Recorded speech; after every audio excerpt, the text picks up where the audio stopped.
For 5 years, our housekeeper had never once called me Mr. Rhodes.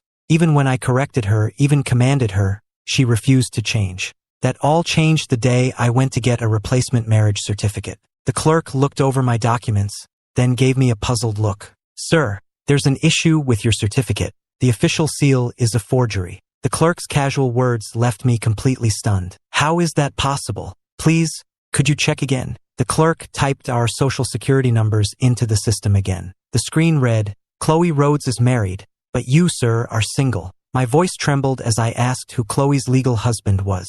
"Kevin Anderson." I clenched my fists, struggling to stay upright as I took back the little red booklet. The words "marriage certificate" on the cover swam before my eyes, making them ache. At first, I'd hoped it was a system error, but hearing Kevin Anderson's name shattered that fantasy in an instant. The lavish wedding 5 years ago was a lie. The 5 years we spent as the picture-perfect, inseparable couple, also a lie. The marriage that was my greatest pride was a complete fraud. Clutching the legally worthless piece of paper, I drove home, my heart a cold, dead weight in my chest. As I reached for the door, I heard voices from inside. It was the Rhodes family lawyer. "Ms. Rhodes, it's been 5 years. Have you considered giving your husband a legally recognized position?" I froze, holding my breath. After a long pause, Chloe's cool voice finally came. "Let's wait. Kevin is still trying to make a name for himself overseas. How can he stand his ground in that cutthroat world without being known as my husband?" The lawyer cautioned her. "Your marriage to him is not legally binding. If he finds out, he could walk away at any moment." Chloe looked down, deep in thought. "Kevin is Lily's biological father, after all. I have to do everything I can to protect him. As for Ethan, he loves me too much to ever leave. Besides, he already cut ties with the Clark family to be with me. He has nowhere else to go." It was the height of August, but a chilling cold seeped into my very bones.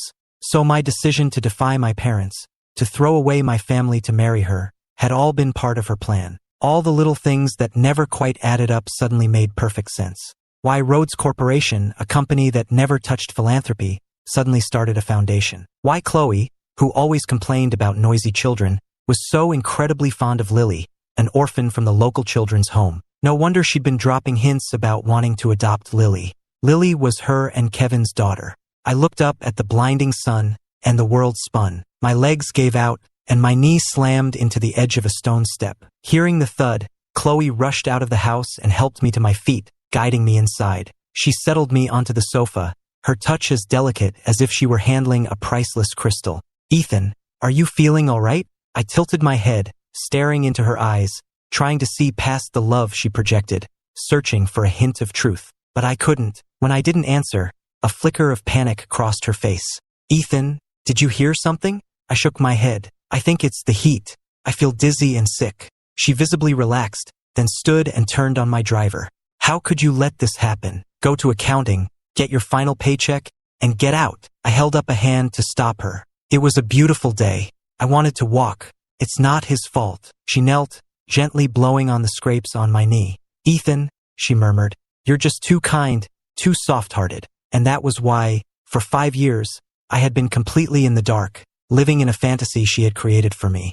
I suddenly grabbed her hand. I still couldn't believe the woman who seemed to love me more than life itself could be lying to me. Maybe the clerk's office had made a mistake. Maybe Chloe didn't know anything about it. Clinging to that last sliver of hope, I asked, "Chloe, our marriage certificate got damaged. We should go get a replacement, shouldn't we?" A flicker of panic crossed her eyes before she quickly composed herself. She looked away, unable to meet my gaze.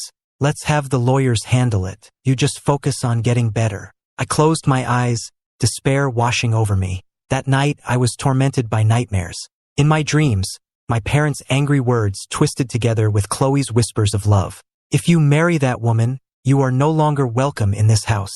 Ethan, I'll never let you down. From now on, I'm the only family you'll ever need." 5 years ago, against my parents' wishes, I broke off the engagement I'd had since childhood and insisted on marrying Chloe. My father was so angry he had a heart attack. My mother's final words to me were, "You'll live to regret this." I chose love, packed a suitcase, and left New York City for DC on my own. For 5 years, Chloe's love for me never seemed to fade. If anything, it grew stronger every day. Her friends used to joke that if I pointed to a star and said I wanted it, the great Chloe Rhodes would find a way to get it for me. I'd always laughed when I heard that, because she actually had. I once saw a blue star in an astronomy magazine and casually mentioned that it was special. For our anniversary that year, I received a certificate from the star name registry. That brilliant blue star, shining in the cosmos, was now mine. Chloe set up a powerful telescope on our bedroom balcony, and almost every night, I'd watch it twinkle. I used my happy marriage to prove to my parents that I had made the right choice. If marriage was a gamble, that fake certificate was proof that I had lost everything. In the haze of my dream, Kevin appeared before me. "Ethan, you're the fake. I'm the real one." I shook my head, screaming hysterically, "I don't believe you."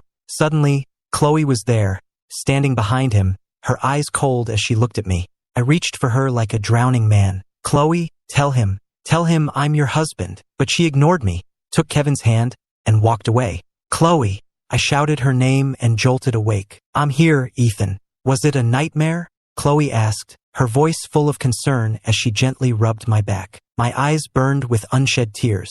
"Chloe, who am I?" She paused for a second, then laughed and threw her arms around me. "You're Ethan," she cooed. "You're the man I love most in the world. You're my husband." "Am I?" I wanted to ask her, if I was so important, why did she lie to me with a fake marriage certificate? Her phone, sitting on the nightstand, buzzed. I glanced at the screen. The caller ID was Kevin. She patted my hand dismissively. "I'll have the lawyer get the certificate replaced. Don't worry. Something urgent came up at the office. I have to go." She hadn't even left the bedroom before she answered the call. "Kevin, don't worry. I'm on my way." Just then, my phone rang.